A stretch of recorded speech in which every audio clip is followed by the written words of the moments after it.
Assalamualaikum dan salam sejahtera.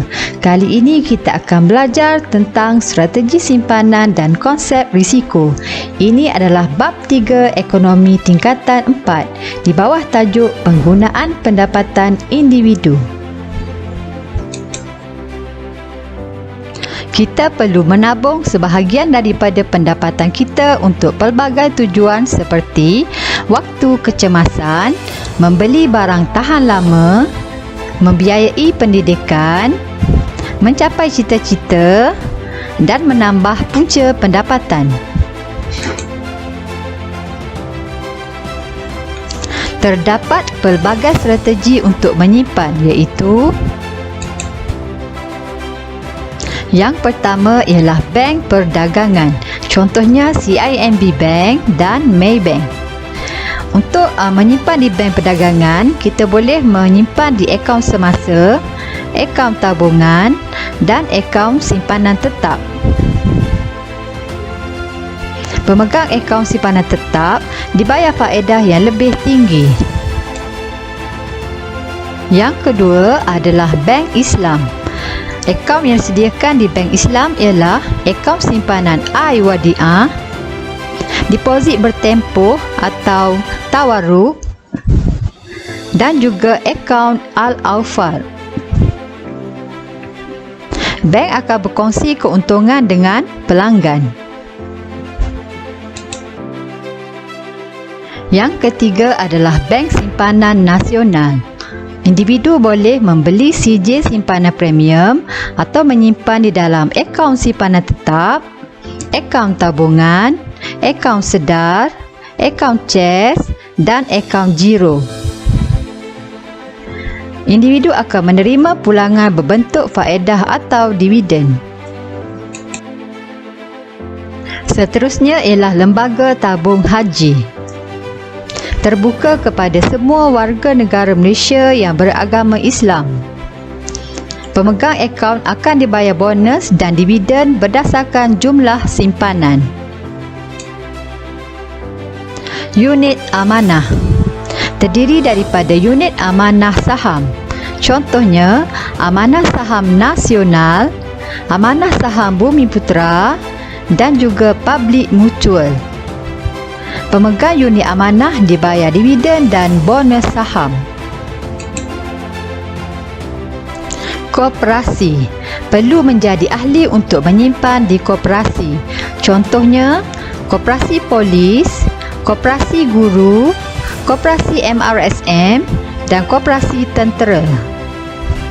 Ahli koperasi akan dibayar dividen.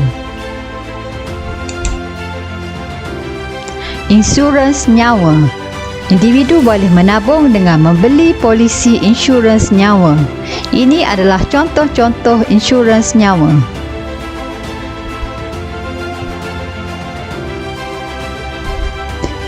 Insurans nyawa melindungi pelbagai risiko dan membayar pulangan berbentuk dividen. Syarikat keuangan. Syarikat keuangan menyediakan kemudahan simpanan Islamik dan konvensional. Contohnya, Malaysian Building Society Berhad atau MBSB. Individu yang menyimpan di syarikat keuangan akan dibayar pulangan berbentuk faedah atau dividen. Seterusnya, simpanan lain. Individu boleh membeli bond simpanan atau membeli emas. Sekarang kita lihat pula konsep risiko dan pulangan dalam pelaburan. Pelaburan yang dibuat oleh seseorang individu dikenali sebagai pelaburan peribadi. Pelaburan peribadi bermaksud komitmen dana kepada suatu aset atau lebih yang akan dipegang untuk satu tempoh dengan harapan aset tersebut akan menghasilkan pendapatan yang lebih tinggi pada masa hadapan.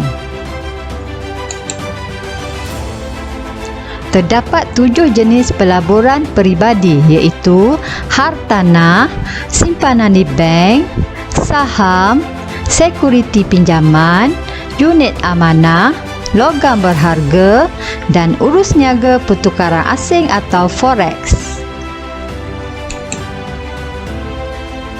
Kita lihat dulu jenis pelaburan yang pertama, iaitu simpanan di bank. Individu boleh menyimpan sejumlah wang dalam akaun simpanan tetap yang disediakan oleh bank perdagangan. Pihak bank menawarkan kadar faedah tetap kepada pelabur dengan syarat pelabur tidak mengeluarkan dana dalam jangka masa yang ditetapkan. Individu akan menerima pendapatan pelaburan berbentuk faedah pada akhir tempoh pelaburan. Jenis pelaburan yang kedua ialah hartanah. Contohnya membeli rumah kediaman, lot kedai atau tanah. Pelabur perlu mengambil kira pelbagai aspek seperti keadaan ekonomi, keupayaan menjana pendapatan pelaburan iaitu sewa, lokasi serta prospek hartanah pada masa akan datang. Individu akan menerima pendapatan pelaburan berbentuk sewa dan keuntungan modal iaitu kenaikan nilai hartanah. Jenis pelaburan yang ketiga ialah saham. Syarikat menerbitkan saham untuk mengumpul modal. Individu yang membeli saham menyumbangkan dana kepada syarikat dan sebagai balasan, syarikat menawarkan sebahagian hak pemilikan syarikat kepada pelabur dengan syarat tertentu. Individu akan menerima pendapatan pelaburan berbentuk dividen dan keuntungan modal iaitu kenaikan nilai saham. Jenis pelaburan seterusnya ialah unit amanah. Syarikat pengurusan unit amanah mengumpul dana daripada pelabur-pelabur individu dan mempunyai pasukan pelaburan profesional untuk melabur semula dana dalam portfolio pelaburan. Pulangan yang akan didapati adalah pendapatan pelaburan berbentuk dividen dan keuntungan modal. Sekuriti pinjaman. Individu boleh membeli sekuriti pinjaman yang diterbitkan oleh kerajaan atau syarikat seperti bond, debentur dan sekuriti kerajaan. Pemegang sekuriti pinjaman adalah pemberi pinjaman, manakala penerbit sekuriti ialah peminjam. Pulangan yang akan didapati ialah pendapatan pelaburan berbentuk faedah dan mendapat semula jumlah pokok pinjaman pada tarikh matang. Logam berharga. Individu boleh membeli jongkok emas, perak dan platinum sebagai aset pelaburan. Pelaburan ini risikonya adalah rendah kerana kurang terdedah kepada ketidakstabilan nilai. Pulangan yang akan didapati ialah keuntungan modal, iaitu kenaikan harga logam berharga tersebut. Jenis pelaburan yang terakhir ialah urus niaga pertukaran asing, melibatkan pembelian satu mata wang dengan menukarkan atau menjual satu mata wang yang lain. Contohnya pembelian mata wang dolar Amerika dengan menukarkan mata wang ringgit Malaysia. Pulangan yang akan didapati ialah keuntungan modal, iaitu kenaikan nilai mata wang. Seterusnya kita lihat pula risiko dalam pelaburan. Risiko dalam pelaburan bermaksud kemungkinan seseorang individu mengalami sesuatu ketidakpastian daripada pelaburan yang dilakukan.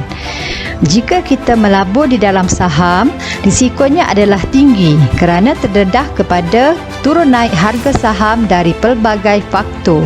Unit amanah, tahap risiko adalah rendah kerana pelaburan dilakukan oleh pasukan pelabur profesional. Simpanan tetap di bank bebas risiko kerana simpanan dijamin oleh PIDM, iaitu Perbadanan Insurans Deposit Malaysia. Sekuriti kerajaan pula bebas daripada risiko pelaburan kerana pelaburan dijamin oleh kerajaan. Pulangan pelaburan bermaksud keuntungan yang dinikmati oleh pelabur daripada aktiviti pelaburan yang dilakukan. Bentuk pulangan ialah pendapatan pelaburan seperti faedah dan sewa, keuntungan modal iaitu kenaikan nilai aset pelaburan. Seterusnya kita lihat hubungan antara risiko dan pulangan pelaburan. Lihat rajah ini. Risiko rendah, pulangan rendah. Risiko tinggi, pulangan tinggi. Jadi semakin tinggi risiko, semakin tinggi pulangan. Ini menunjukkan hubungan antara risiko dengan pulangan adalah positif. Akhir sekali, kita lihat perbandingan tahap risiko, pulangan dan kecairan antara pelbagai jenis pelaburan peribadi. Yang pertama adalah simpanan tetap. Dia adalah bebas risiko, tahap pulangan rendah, tahap kecairan tinggi. Untuk sekuriti kerajaan, bebas risiko, tahap pulangan rendah, tahap kecairan sederhana. Unit amanah, tahap risikonya rendah, tahap pulangan rendah dan tahap kecairan adalah tinggi. Hartanah, tahap risiko rendah, tahap pulangan rendah, tahap kecairan rendah. Logam berharga, tahap risiko sederhana, tahap pulangan tinggi, tahap kecairan rendah. Saham syarikat, tahap risiko tinggi, tahap pulangan tinggi, tahap kecairan sederhana.